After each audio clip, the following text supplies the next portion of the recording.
इसके बारे में पीछे कुछ पढ़े हैं, जहाँ से भी पढ़ के आए हैं आप लोग? इलेक्ट्रोस्टैटिक्स। पूरे इलेक्ट्रो पोर्शन में कितने चैप्टर आते हैं?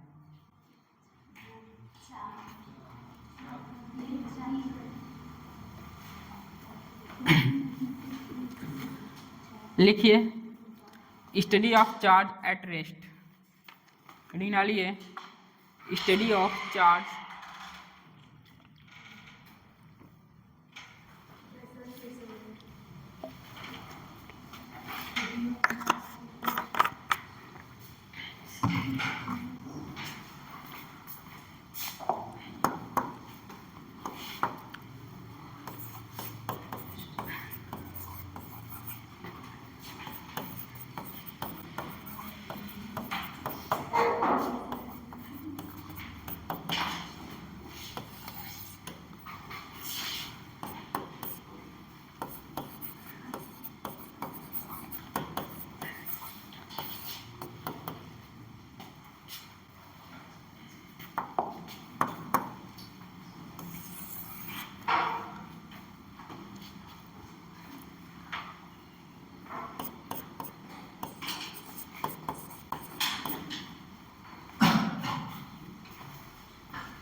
Study of charge at rest. Heading है इसमें चार्जिंग। कोई न्यूट्रल बॉडी है, यदि कोई न्यूट्रल बॉडी है, इसमें से इलेक्ट्रॉन को रिमूव कर दिया जाता है, इलेक्ट्रॉन रिमूव होगा तो न्यूट्रल बॉडी पर कौन सा चार्ज आएगा? पॉजिटिव चार्ज आएगा। यदि पॉजिटिव चार्ज आया, इलेक्ट्रॉन रिमूव हुआ, तो मास में इंक्रीमेंट होगा कि डिक्रीमेंट होगा? डिक्रीमेंट होगा कि इंक्रीमेंट होगा? डिक्रीमेंट होगा। ये न्यूट्रल बॉडी है,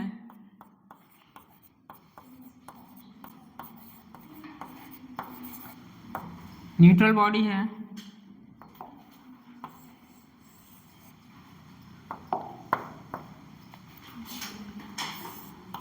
यहां से इलेक्ट्रॉन रिमूव हुआ,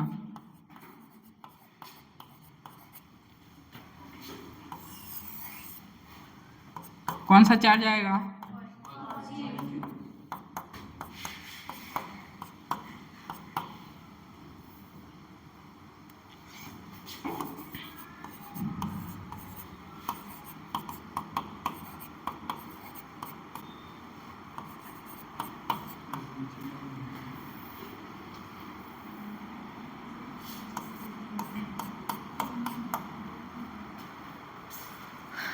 चार्जिंग।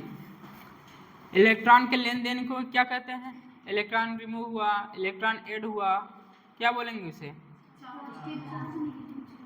चार्जिंग ही तो बोलेंगे। न्यूट्रल बॉडी है, इलेक्ट्रॉन रिमूव हो रहा है, बॉडी पर क्या आ रहा है? मास में क्या होगा? बोलिए, मास क्या होगा? बॉडी पर पॉजिटिव चार्ज आया, मास क्या होगा?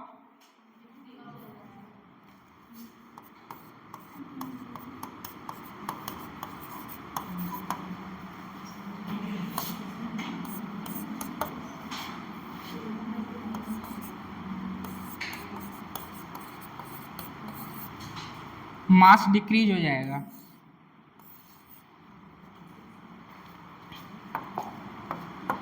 इसी तरह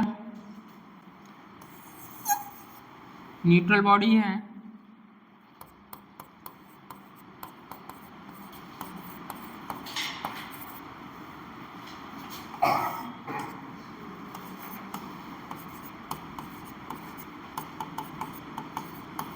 इलेक्ट्रॉन का एडिशन हुआ तो बॉडी क्या होगी? Negative charge.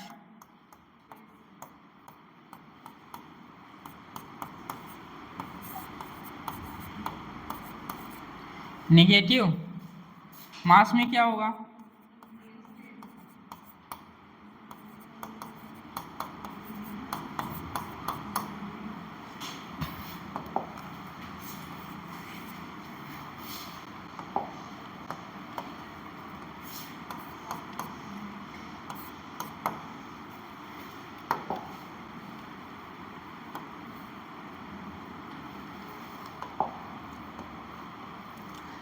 इलेक्ट्रॉन ऐड हुआ मास में इंक्रीज होगा, मास क्या होगा, इंक्रीज होगा। यदि न्यूट्रल बॉडी से इलेक्ट्रॉन को रिमूव किया जाए तो जो नई बॉडी बनेगी पॉजिटिव चार्ज आएगा उस पर, पॉजिटिव चार्ज आते ही मास में क्या होगा, कमी आएगी। न्यूट्रल बॉडी में एक एडिशन हो जाए इलेक्ट्रॉन का तो मास में क्या होगा, इंक्रीज होगा। स्टेटमेंट लिखिए, हाँ ये नोट करिए, इसके बाद लिखिए।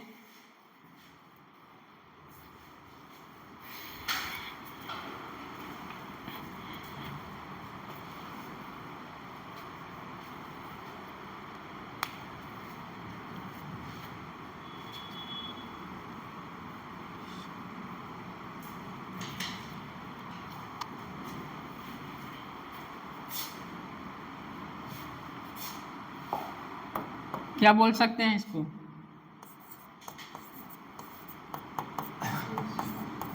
एडिशन और रिमूवल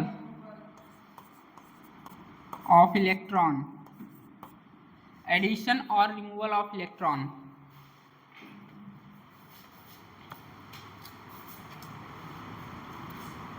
लिखिए, नोट करिए इससे पहले, इसके बाद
लिखिए, on charging the body, on charging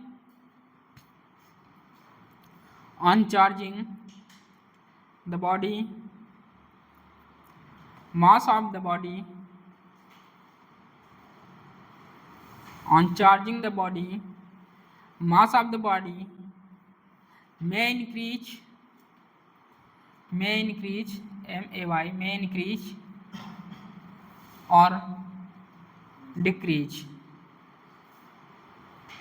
or decrease. On charging the body, mass of the body may increase or decrease. क्या बोल सकते हैं इसको, एडिशन और रिमूवल ऑफ इलेक्ट्रॉन। क्या बोलते हैं, चार्जिंग,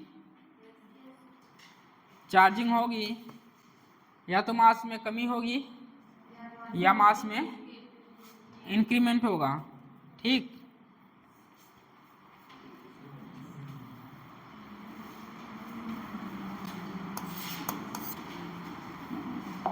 दूसरा पॉइंट लिखिए,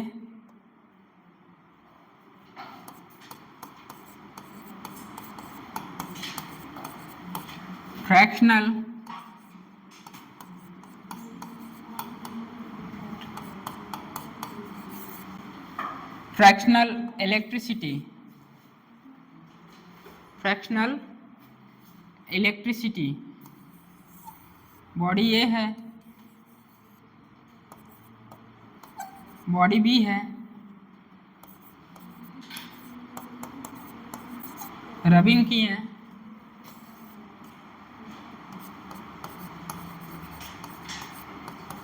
ट्रांसफर हुआ इलेक्ट्रॉन, बनाइए, ट्रांसफर इलेक्ट्रॉन शिफ्ट हुआ है रबी करने पर।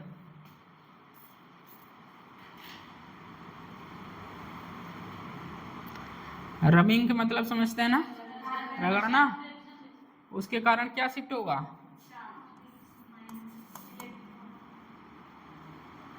Shift electron.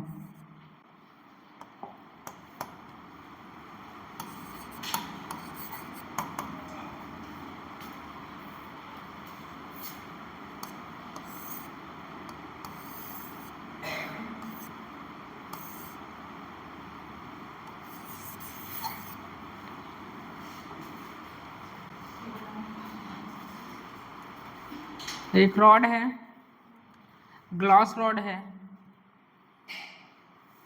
ये जो है ग्लास रॉड है, और वो दूसरा जो है सिल्क है। ग्लास रॉड पॉजिटिव है तो इलेक्ट्रॉन ट्रांसफर होगा तभी तो पॉजिटिव होगा, तो सिल्क क्या होगा, नेगेटिव होगा। आप ही के एनसीईआरटी में दिया है, कहीं दूसरी जगह नहीं दिया है ये।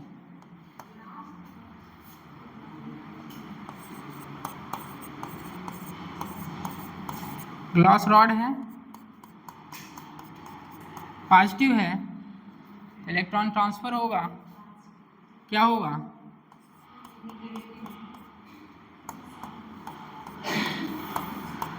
नेगेटिव होगा।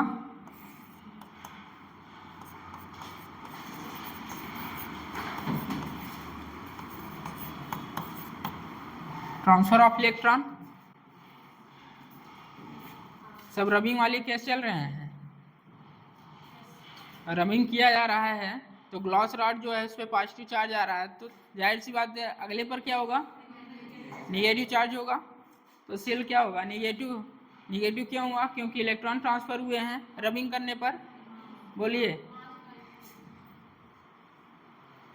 बट यहाँ जो क्वेश्चन पूछा जाता है, एक क्वेश्चन यहाँ से बनता है, आ भी चुका है किसी एग्जाम में, जो चार्ज होगा ना वो इक्वल एंड अपोजिट होगा, जो चार्ज ट्रांसफर होगा वो इक्वल एंड अपोजिट होगा, ये लिखना है आपको।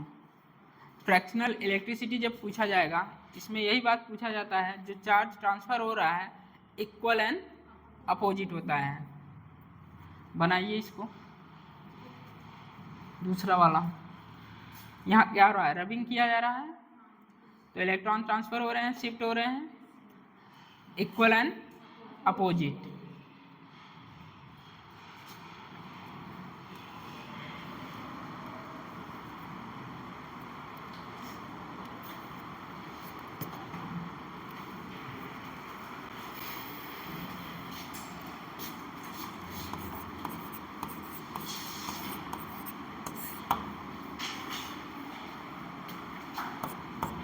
कैसा होगा फ्रैक्शनल, जो क्वेश्चन आया यही है, जो फ्रैक्शनल होगा वो equal and opposite, equal and opposite.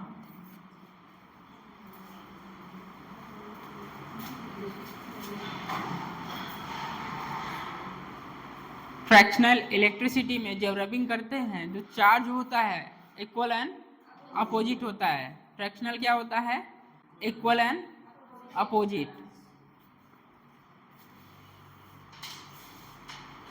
दूसरा पॉइंट था, तीसरा पॉइंट लिखिए। Quantization of charge, quantization of charge. Quanta मतलब समझते हैं, मॉडर्न फिजिक्स में पढ़ा चुके हैं। क्वांटा क्या होता है, वहाँ पर बताए थे, जो आपका मेटल सरफेस था जब फोटॉन आ रहे थे, ये मेटल सरफेस था। मॉडर्न फिजिक्स थोड़ा याद करिए, मेटल सरफेस था, जो एनर्जी आ रही थी ये एच म्यू फोटॉन, वो फोटॉन किस फॉर्म में आ रहे थे, पैकेट फॉर्म में एनर्जी आ रही थी। एक तो आ नहीं रहा था, n टाइम्स, बोलिए ये लिखते थे क्या, NH म्यू, क्या यही था क्या। क्वांटा इंटीजर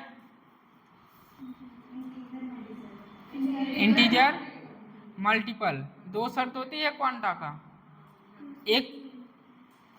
एक उसकी मिनिमम वैल्यू रहनी चाहिए, दूसरा इंटीजर रहना चाहिए, मतलब मल्टीप्लायर। ठीक, फ्रैक्शनल नहीं होगा, डेसिमल नहीं होगा। कुछ याद है? अच्छा इंग्लिश था, हिंदी में क्या बोलते हैं? पूर्ण परावर्तन। हाँ, विभाजन पर क्या?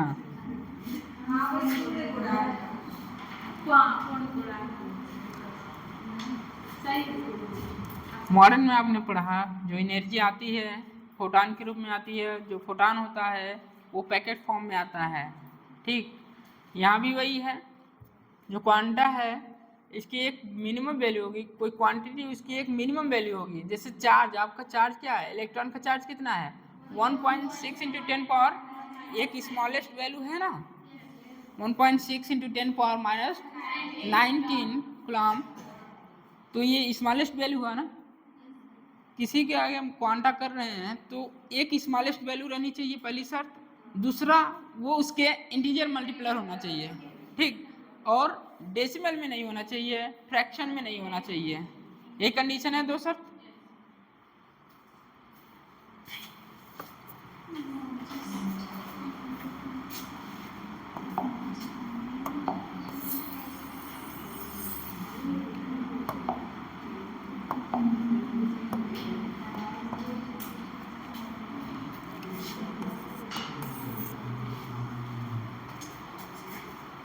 किसी को याद है Q equal to n e, n क्या है इंटीजर, नंबर क्या, कौन बोल रहा है नंबर? हाँ, क्या 2.5 भी हो सकता है क्या?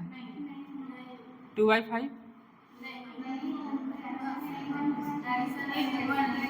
ना तो फ्रैक्शन रहेगा ना तो डेसिमल रहेगा। ठीक, दुनिया में कोई भी क्वांटिटी क्वांटाइज हो रही है तो उसकी एक स्मॉलेस्ट वैल्यू रहनी चाहिए।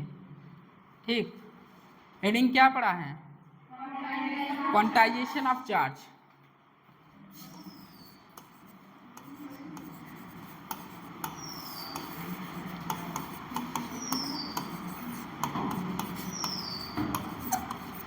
बोरिंग लगेगा? सब एनसीईआरटी वैल्यू है, सब एनसीईआरटी में शुरू में दिया है सब कुछ। दो शर्त होती है, पहली शर्त दुनिया में कोई भी क्वांटिटी है उसकी एक स्मॉलेस्ट वैल्यू होनी चाहिए, तो इस यहाँ पर स्मॉलेस्ट वैल्यू क्या है 1.6 into 10 power minus 19 coulomb.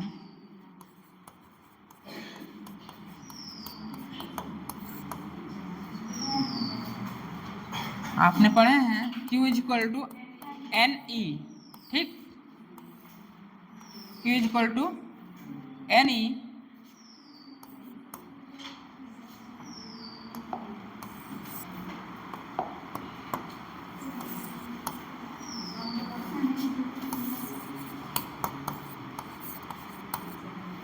Integer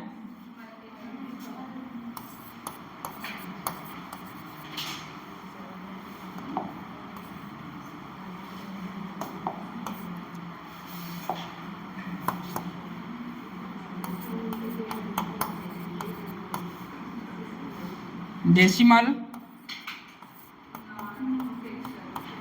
fractional n equal to plus minus 1 plus minus 2 plus minus 1.5 होगा, क्या होगा 3 1। क्या बीच वाला सही है क्या? डेसिमल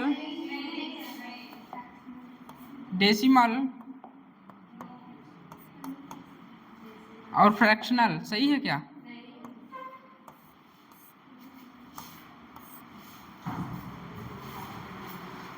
नोट करिए।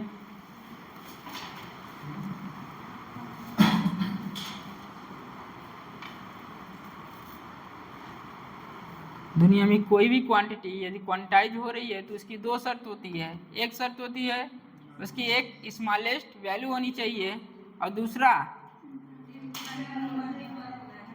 Must be integer, must be integer. छोटे छोटे पॉइंट है, स्टेटमेंट आ गया, must be, may be, must be integer.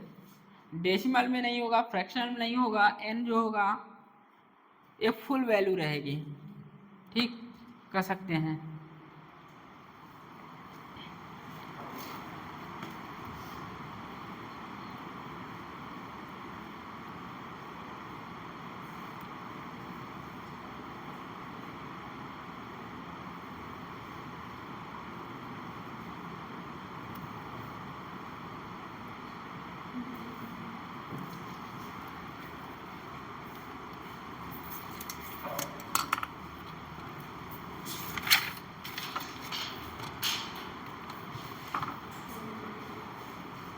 क्या आपको चार्ज दे दिया जाए, चार्ज दे दिया जाए, क्या आप बता सकते हैं कि क्वांटाइज है कि नहीं क्वांटाइज है?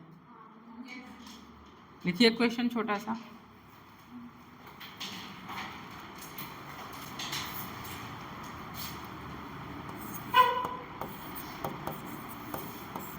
क्या 3.2 इंटू 10 पावर -19 चार्ज पॉसिबल है? बस इतना ही है क्वेश्चन। क्या 3.2 इंटू 10 पावर -20 कूलम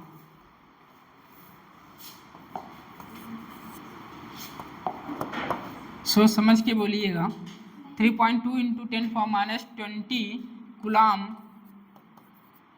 क्या पॉसिबल है?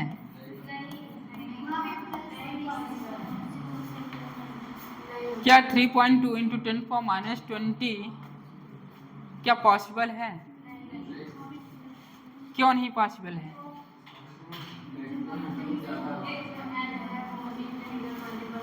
करके बताइए, करके, हवा में बातें ना कीजिए।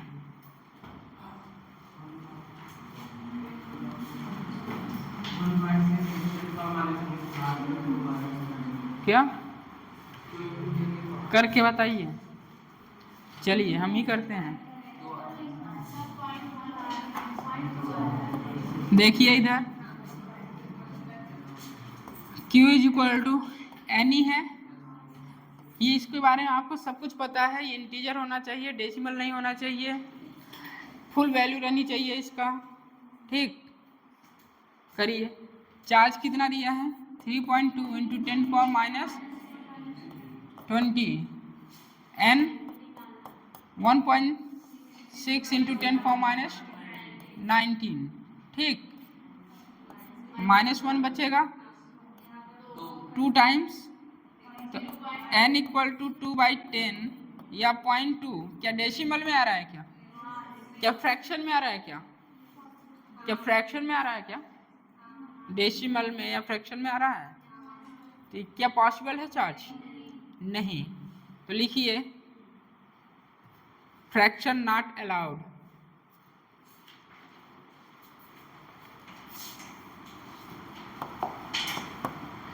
Two by 10 fraction not allowed.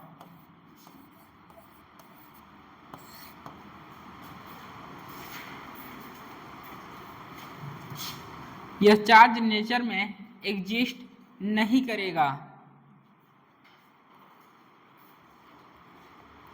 किस में आया है? फ्रैक्शन में आया है। Fraction not allowed. यह चार्ज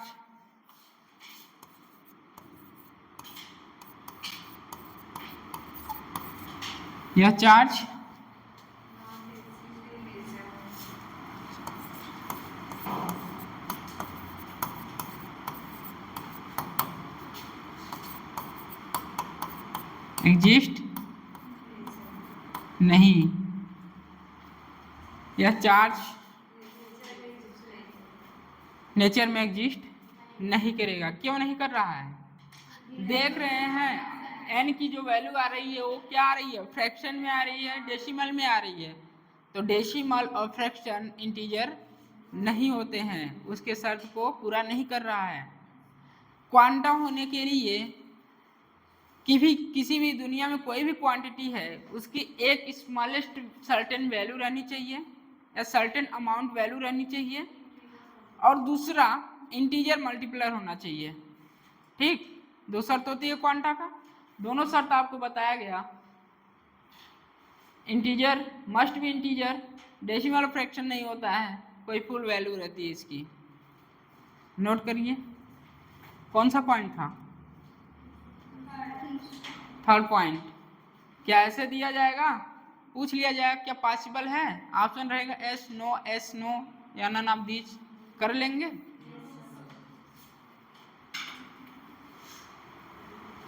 फोर्थ पॉइंट लिखिए,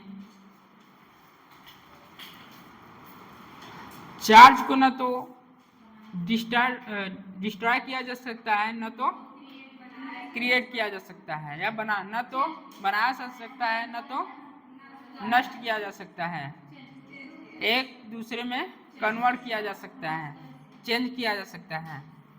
ठीक, यही है fourth, conservation of charge. Fourth point है कंजर्वेशन ऑफ चार्ज।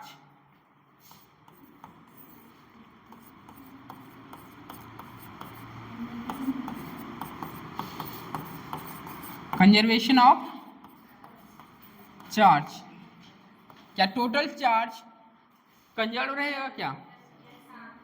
क्या टोटल चार्ज कंजर्व रहेगा? बोलिए, लिखिए तब, total charge of any isolated system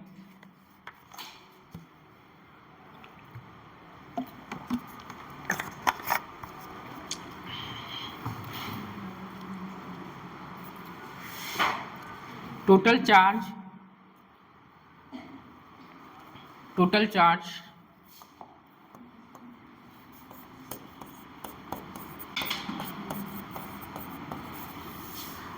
charge of any isolated system equal to constant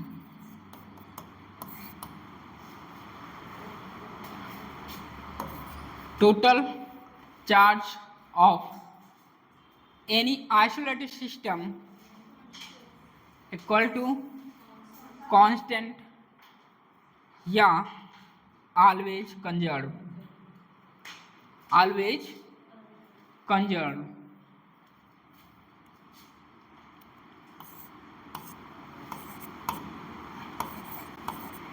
always conserve।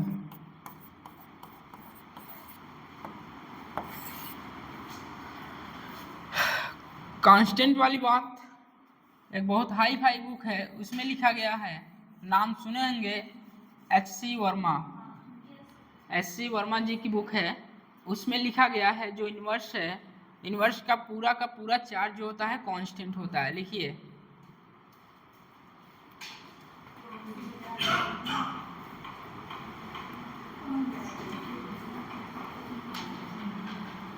पूरे इन्वर्स का टोटल चार्ज, ऐसे लिखिएगा, पूरे इन्वर्स का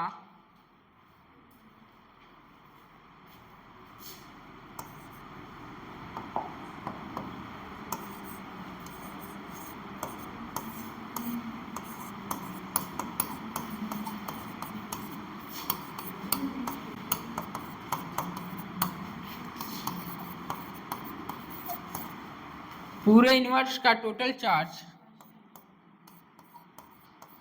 ये SC वर्मा जी की बुक में लिखा है, कांस्टेंट होता है। पूरे पढ़ लीजिएगा, वो तो आपका काम है ढूंढना।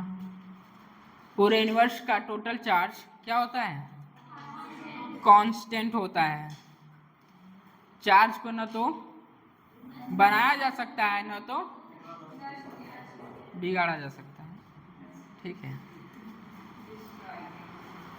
पूरे इन्वर्स का टोटल चार्ज कांस्टेंट होता है। लास्ट मतलब 5 पॉइंट जो है। नेक्स्ट क्या है, 5वां पॉइंट है चार्ज इज इनवेरिएंट। ये इंपॉर्टेंट है, एम्स में यहाँ से क्वेश्चन आ चुका है। चार्ज इज इनवेरिएंट, वेरिएंट तो आप समझते हैं, इनवेरिएंट का क्या मतलब है। चार्ज इज इनवेरिएंट,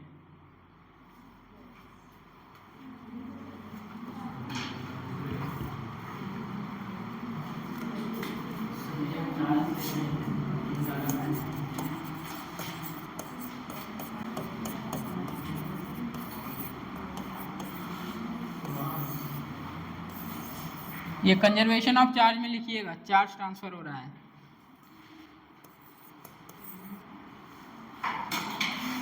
हेडिंग क्या है, चार्ज ऑफ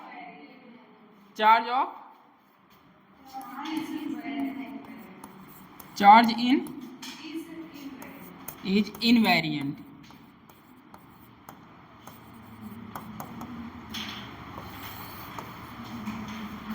वेरिएंट का मतलब होता है चेंज होना, बार बार क्या हो रहा है, वेरी कर रहा है, चेंज हो रहा है। इनवेरिएंट मतलब वो चेंज नहीं हो रहा है, चार्ज कोई भी आ जाए, जैसे लाइट का स्पीड आ जाए, कुछ भी आ जाए, लेकिन ये चार्ज चेंज नहीं होगा। ठीक,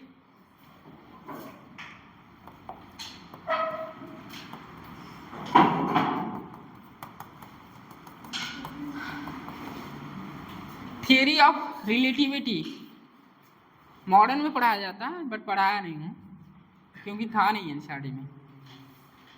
थियरी ऑफ रिलेटिविटी, थोड़ी बातें मॉडर्न की कर लेते हैं।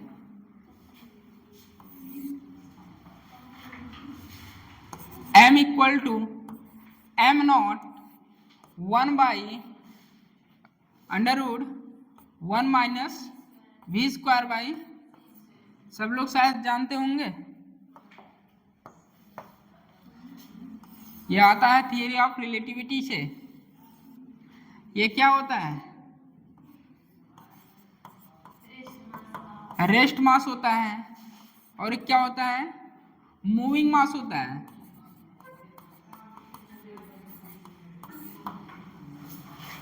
कहने का मतलब है, यदि आप दौड़ के चलिए या प्लेन से जाइए, क्या लाइट की स्पीड से जल्दी पहुंचेंगे। आप दौड़ के जाइए या एरोप्लेन से जाइए, हेलीकॉप्टर से जाइए, ठीक, क्या लाइट की स्पीड से जल्दी पहुंचेंगे क्या, चेंज हो रहा है। बट यहाँ चार्ज इज इनवेरिएंट, यहाँ या लाइट स्पीड आए, कुछ भी आए, बट ये चेंज नहीं होगा। लेकिन मास क्या होता है, चेंज होता है। थियरी ऑफ रिलेटिविटी है, वो पहले पढ़ाया जाता था, अब शायद नहीं पढ़ाया जाता क्योंकि एनसीईआरटी नहीं, भैया ने जैसे बोला। थियरी ऑफ रिलेटिविटी, इसके बारे में थोड़ा बात करते हैं।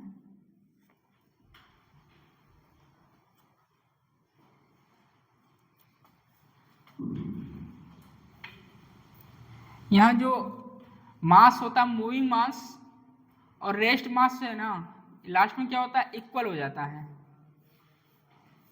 इसके बारे में जब वहाँ पढ़ेंगे डिटेल बताया जाता है।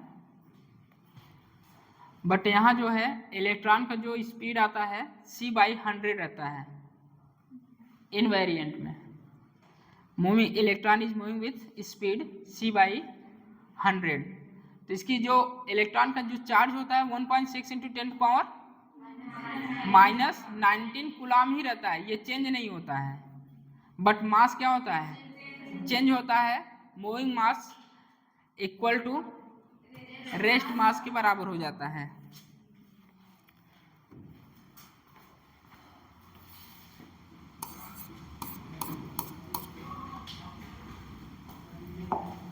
इतनी शांति क्यों है,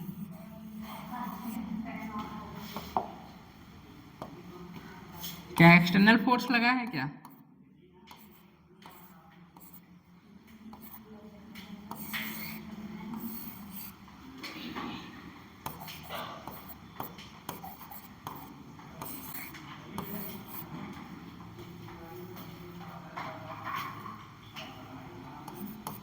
यहाँ लिखिए electron is moving with speed c/100।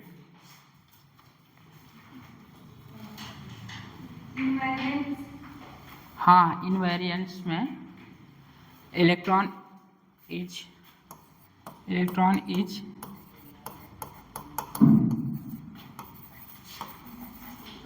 Speed c/100। Electron is moving with speed c/100।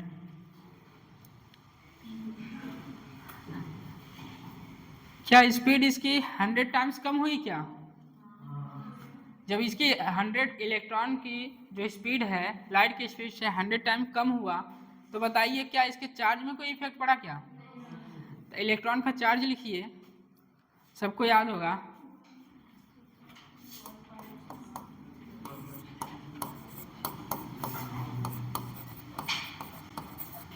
Charge वही रहेगी,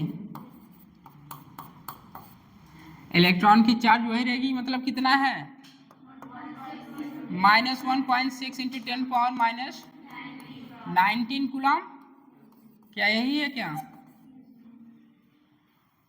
यहां देखिए आपकी स्पीड जो थी, जैसे आप एरोप्लेन से जाइए, हेलीकॉप्टर से जाइए, बस ट्रेन किसी से भी जाइए या दौड़ के जाइए, क्या लाइट की स्पीड से जल्दी भागेंगे क्या?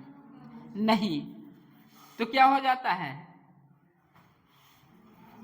जो मास होता है मूविंग मास रेस्ट मास के इक्वल हो जाता है। बट यहाँ इलेक्ट्रॉन की जो स्पीड है लाइट की स्पीड से 100 टाइम कम हो रही है, बट इसके चार्ज पर कोई इफेक्ट नहीं पड़ रहा है। बताने ये इसीलिए लिए हैं, जो रिलेटिव थियरी ऑफ रिलेटिविटी है, मास मूविंग मास, ये मूविंग मास है, ये रेस्ट मास है।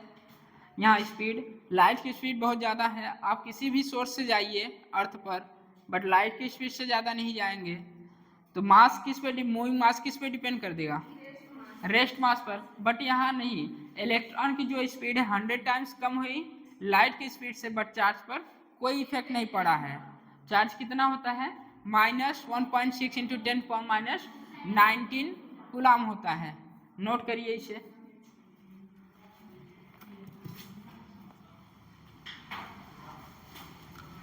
मोटा मोटा आप कह सकते हैं यहाँ जो मास है किस पे डिपेंड कर रहा है?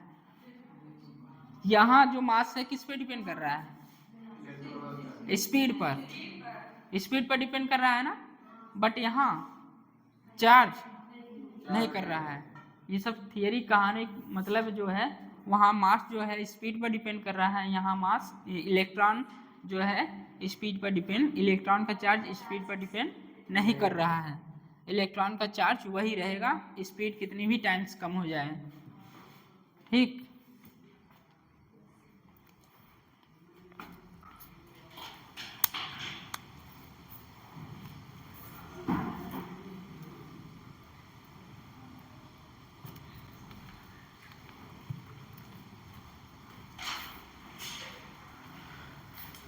सब कुछ एनसीईआरटी में लिखा है, एक बार रीड कर लीजिएगा आप लोग। यहाँ मास क्या कर रहा है? Depends on speed.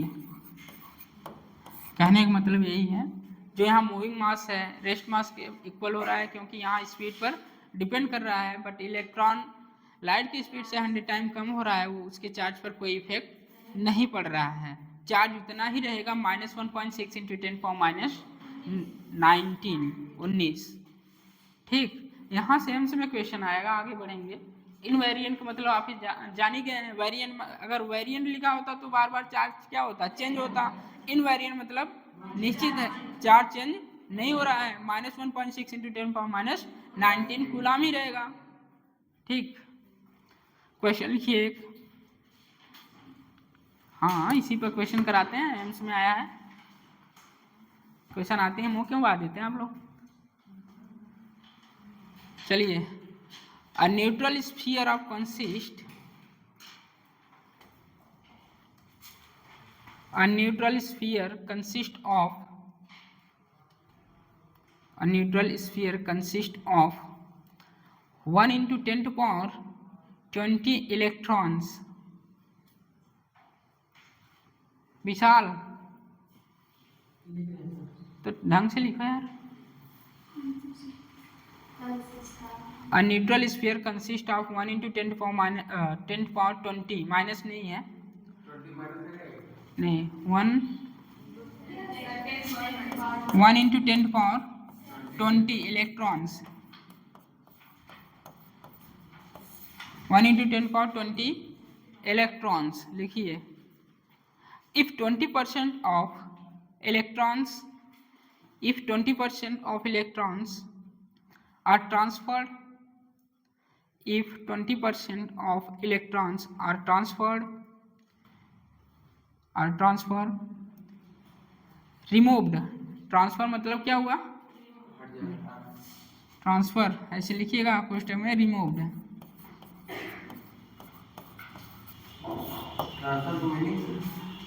ट्रांसफर के बाद ऐसे लिख लीजिए रिमूव्ड. आगे लिखिए.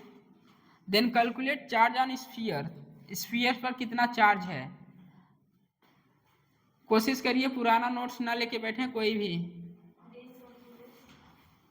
कोई भी पुराना नोट्स नहीं लेके बैठेगा, ठीक है, क्योंकि जो पुराना कंसेप्ट है वही पढ़े रहेंगे.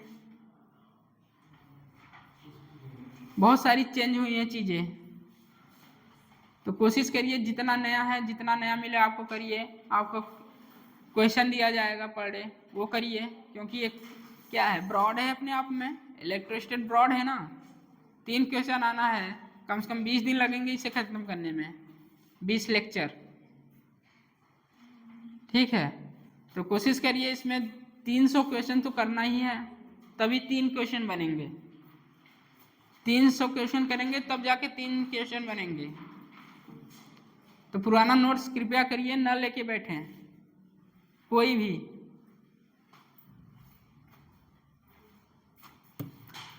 करिए क्वेश्चन. हो गया. Calculate charge on sphere. Calculate charge on sphere.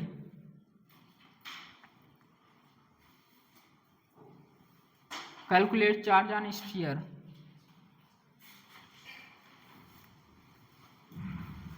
Number of electron remove हुआ है कितना? 20%. 20% रिमूव हुआ है किसका? 1 into 10 power 20 इलेक्ट्रॉन है, इसका कितना परसेंट? 20%. बस करिए, ये करिए. 1 into 10 power 20 कितना परसेंट? 20%. करिए.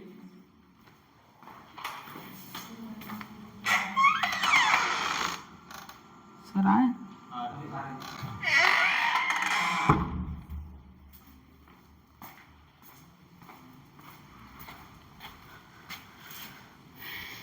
कितना है? 2 into 10 power 19 आया.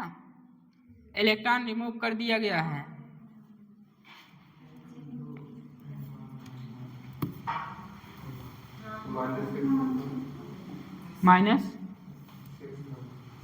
-6 आया है.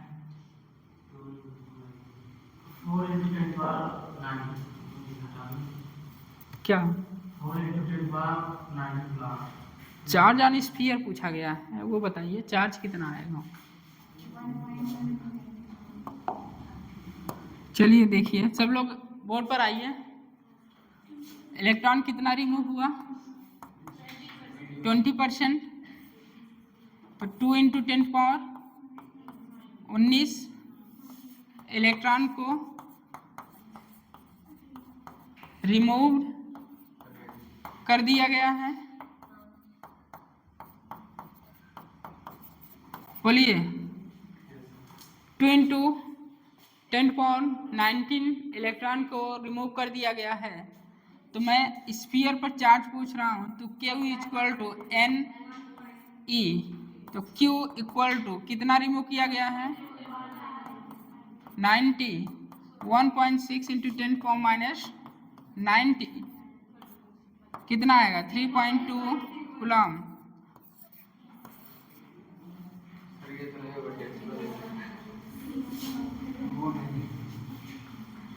ये चार्ज है, एन नहीं है। ये क्या डेसिमल में क्या? ये चार्ज है ना भैया।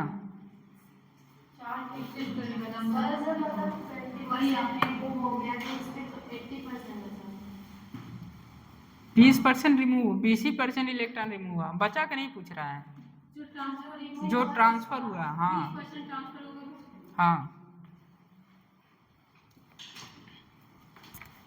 नोट करिए।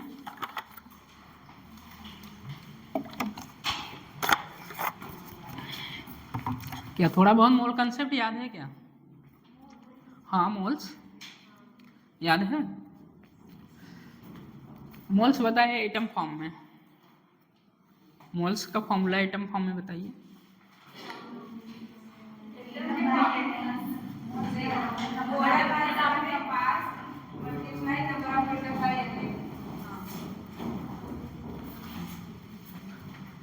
थोड़ा मोल कंसेप्ट यूज होगा यहाँ नेक्स्ट क्वेश्चन में। बोले थे ना थोड़ा इनवेरिएंट जो है एम्स में आ चुका है, तो यहाँ देख लीजिएगा, इसी तरह क्वेश्चन बनते हैं। नेक्स्ट लिखिए, calculate the total negative charge. Next लिखिए, next question, calculate the total negative charge. Calculate the total negative charge.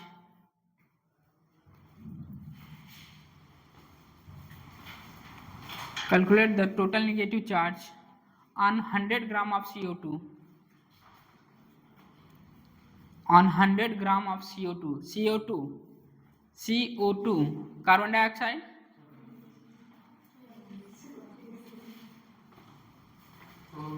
$100 gram of,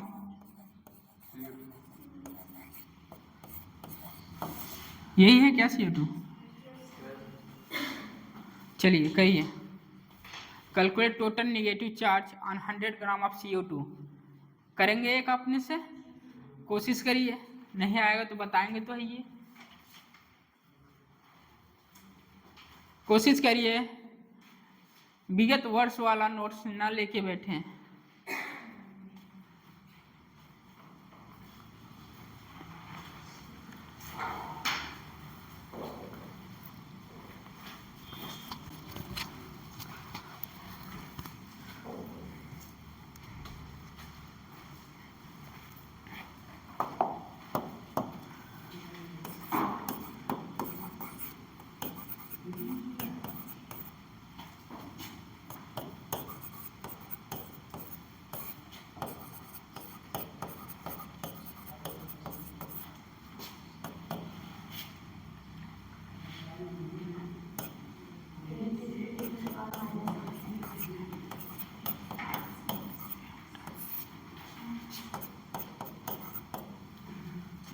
ठीक है, कितना आया? 8 × 10⁻, नहीं मेरा तो प्लस में आ रहा है।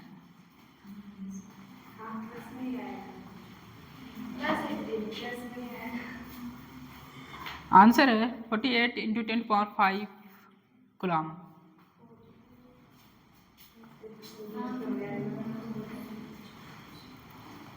थोड़ा बहुत मोल्स का तड़का है यहाँ।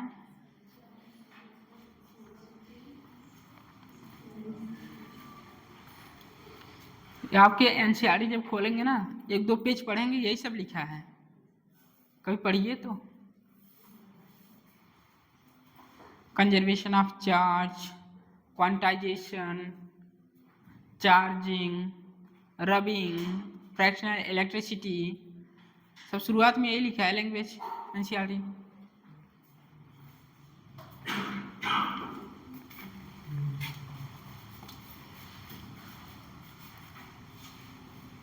कितना आया? सबसे पहले कोई ये बता सकता है कि कार्बन डाइऑक्साइड में कितने इलेक्ट्रॉन हैं? इलेक्ट्रॉन निकालना तो आ रहा है ना। एटॉमिक नंबर को ही क्या बोलते हैं? इलेक्ट्रॉन या प्रोटॉन? तो कार्बन डाइऑक्साइड कार्बन होता है 12, इसका एटॉमिक नंबर कितना होता है 6, इसका एटॉमिक नंबर 6 होता है। तो कार्बन डाइऑक्साइड क्या हुआ, ये कार्बन डाइऑक्साइड हुआ, इसके कितने 6, और ये होता है 8, और एटॉमिक मास होता है 16। बोले थे याद करने के लिए 1 से 30 तक याद करने के लिए बोले थे ना, कल सुनेंगे। क्या है CO2 है, कार्बन कितना है 6, और CO2 ऑक्सीजन 8 होता है, तो 2 मॉलिक्यूल हैं, कितना हो जाएगा 16। कितने इलेक्ट्रॉन हुए 22 इलेक्ट्रॉन हैं क्या CO2 में। अब आइए यहाँ number of moles equal to mass 100, molar mass 44 equal to, बोलिए N/Na। अब क्या करें,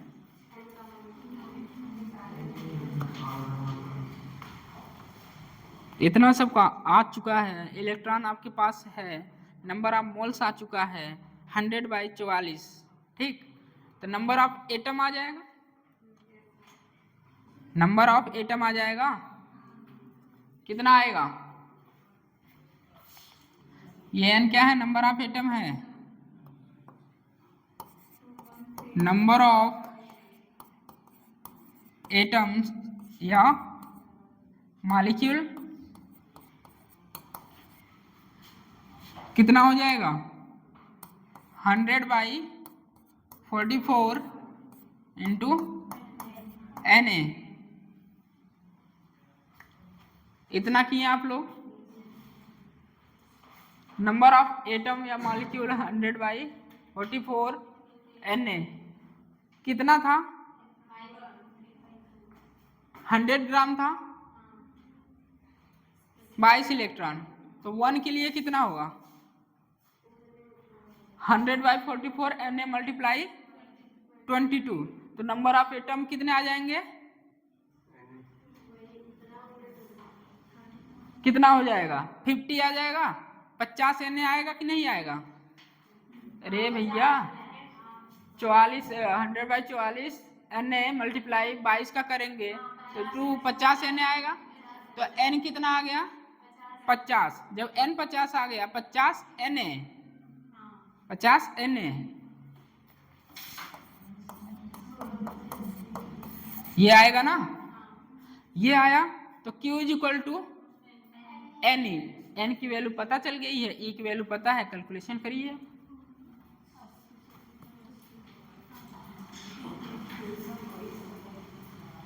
आया विशाल,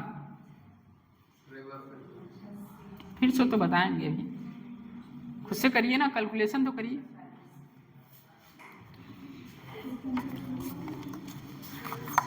नंबर ऑफ एटम या मॉलिक्यूल कितना आया 100/44 इंटू Na, तो total number of electron of CO2 के लिए कितना आएगा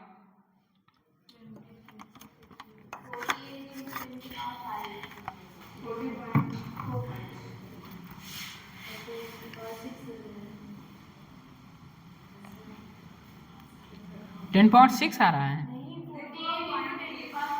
हाँ। नंबर ऑफ एटम या मॉलिक्यूल 100/44 इंटू Na, तो total number of electron in 100 ग्राम क्या होगा, total number of electron in 100 gram of CO2 100/44 Na 22। ऐसे बहुत सारे क्वेश्चन किए होंगे मोल कंसेप्ट में, किए हैं कि नहीं किए हैं। इतना इलेक्ट्रॉन कैंसिल 2, कितना आया 50 Na, ठीक। Total number of electron in 100 gram of CO2 में कितना आया एटम 50 Na आया, तो आपको पता है n equal to Q equal to n e, तो एन की वैल्यू पता है 50 इंटू 6.6 इंटू 10⁻⁻34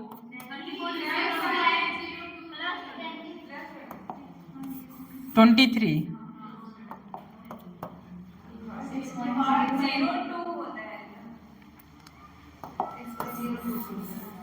6.023 इंटू 10⁻23 और 1.6 इंटू 10⁻⁻19 कैलकुलेशन करेंगे 48 इंटू 10⁻5 कूलम आ रहा है। कर लेंगे, ऐसा क्वेश्चन आएगा कर लेंगे, बोल दो यार।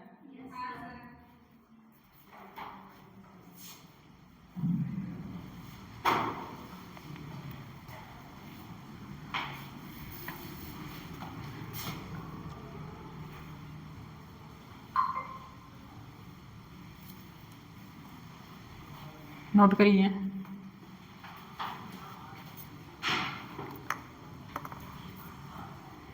जो क्वेश्चन अभी किए हैं एक बार फिर से करिएगा खुद से।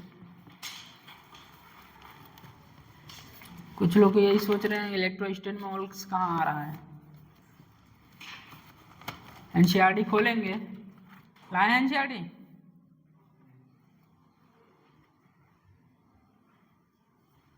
नोट करिए। 6 पॉइंट लिखिए, चार्जिंग बाई कंडक्शन। 6 लिखिए, charging by conduction.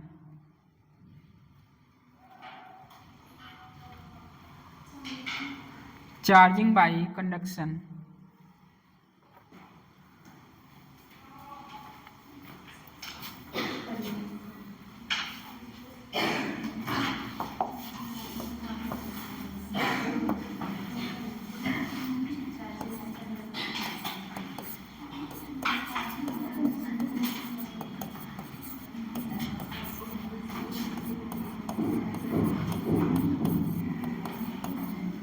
Charging by conduction. Two sphere को इसमें लेते हैं, साथ साथ बनाते चलिए।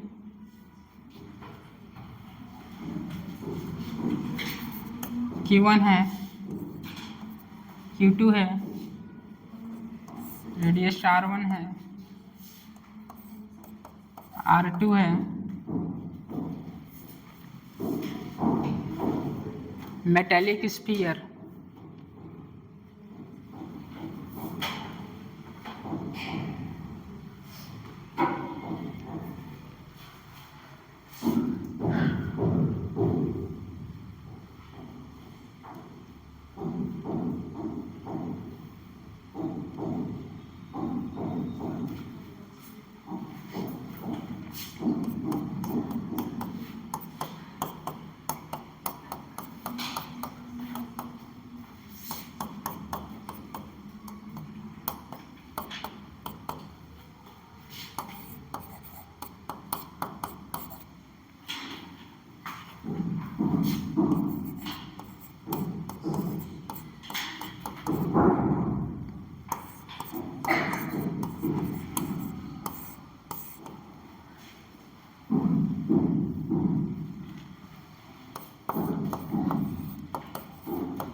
Charging by conduction. स्विच को क्लोज किया गया,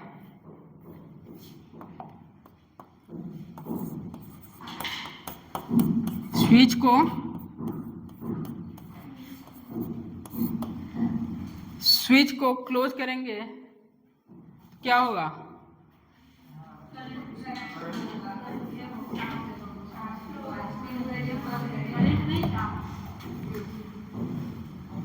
पोटेंशियल नाम सुने हैं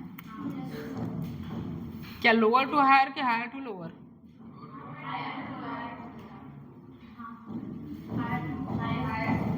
हायर टू लोअर क्या होता है?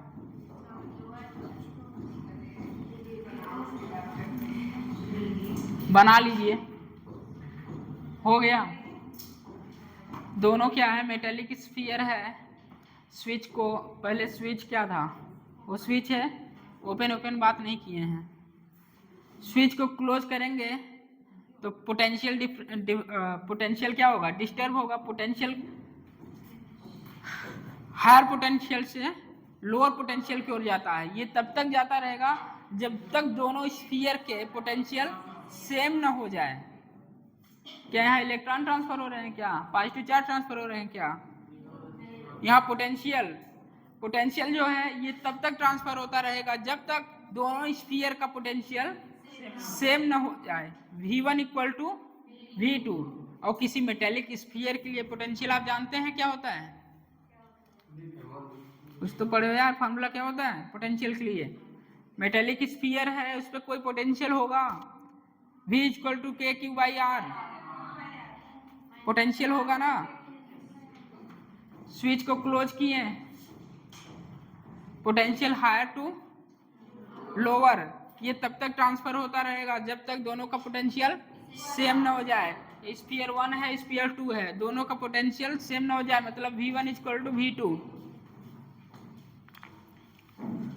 मान लीजिए पोटेंशियल दोनों का सेम हो गया, V1 इक्वल टू V2, क्या होगा K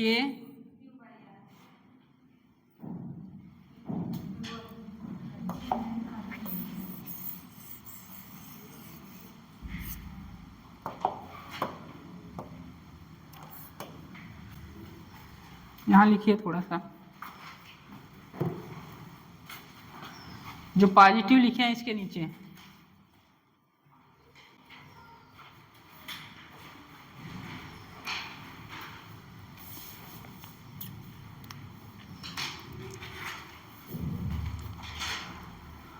Charge will from higher potential to lower potential. Charge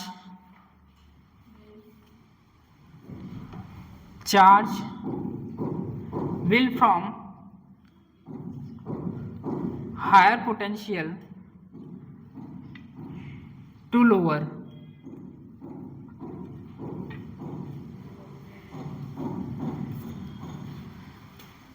ठीक,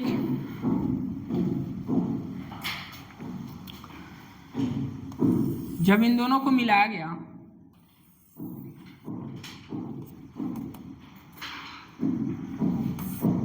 मिलाने के बाद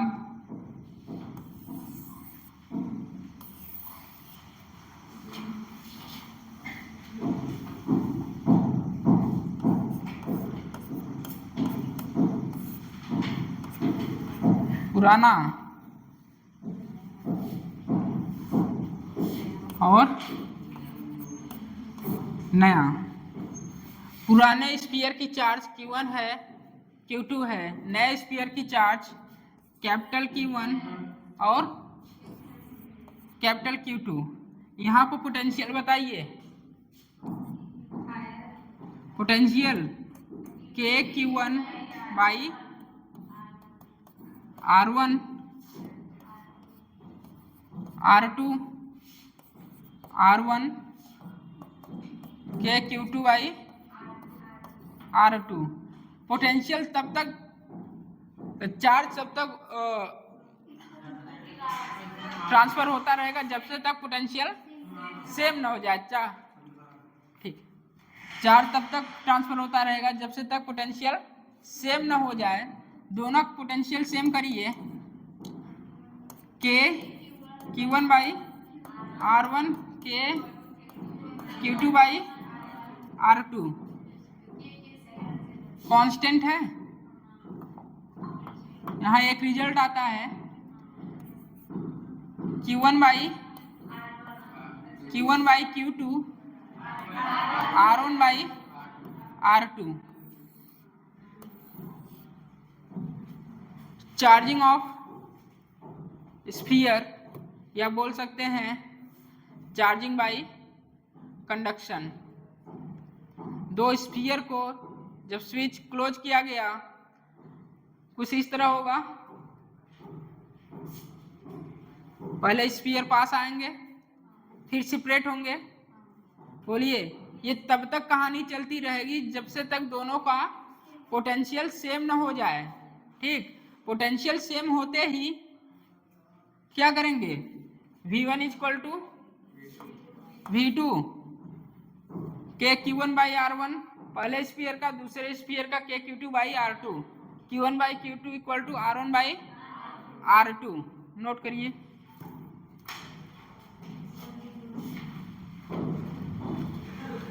नींद की दवा कोई खाया है क्या आज भी?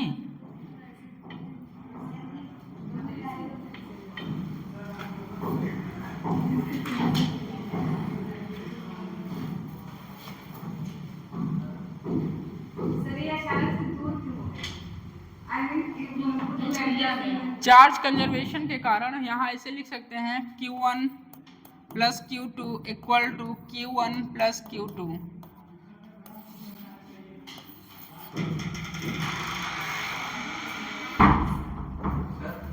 जब भी ऐसे होगा तभी वो V1 बाई V2 होगा, जब भी सेपरेट होगा तो इन दोनों स्फीयर का जो पोटेंशियल है सेम है।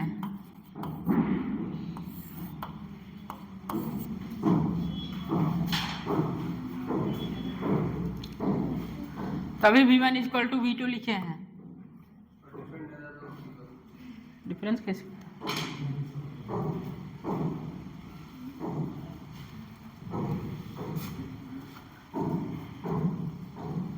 दो मेटेलिक स्फीयर हैं, एक वायर से कनेक्ट है, ओपन था, उसको मैंने जब क्लोज किया तो पास पास आए।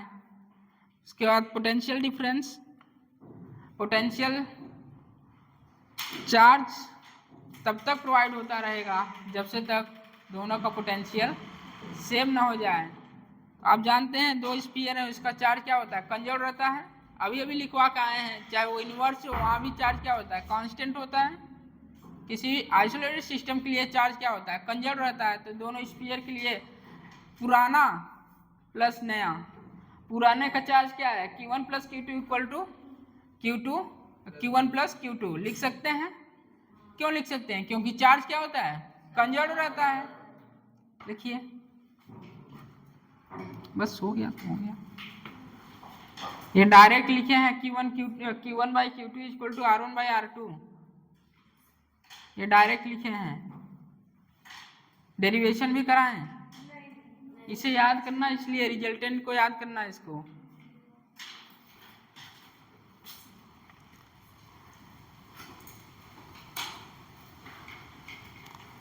डेरिवेशन करना चाहते हैं तो करिए, ठीक है। आगे नेक्स्ट क्लास में पढ़ा बताएंगे, सर आगे हैं।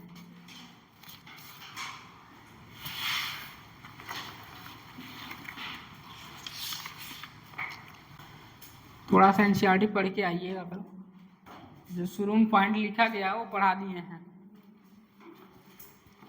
सर हमारे पास तो टाइम